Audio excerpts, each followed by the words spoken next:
2026-cı ilin qışı qlobal miqyasda sabit hava şəraiti ilə deyil, ani temperatur dəyişiklikləri, güclü küləklər, qar fırtınaları və bəzi bölgələrdə intensiv yağıntılarla xarakterizə ediləcək.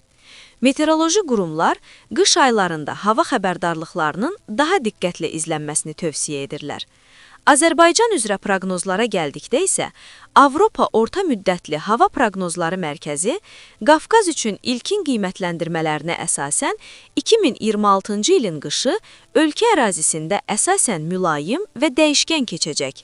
Sinoptiklər qeyd edirlər ki, qış aylarında kəskin və uzunmüddətli şaxtalar gözlənilmir, ancaq ayrı-ayrı dövrlərdə qısa müddətli soyuq hava dalğaları müşahidə oluna bilər. Aran rayonlarında temperaturun çox vaxt normaya yaxın və ya bir qədər yüksək olması, yağıntıların əsasən yağış şəklində düşməsi ehtimal olunur. Dağlıq və dağətəyi ərazilərdə isə qar yağışı və şaxtalı günlər mümkündür. Xüsusilə yanvar və fevral aylarında qar örtüyünün formalaşacağı istisna edilmir.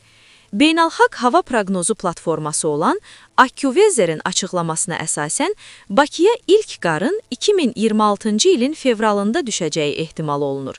Qeyd edilir ki, fevralın 15, 16, 18, 19, 20 və 22-də qarla müşahidə edilən hava şəraiti mümkündür.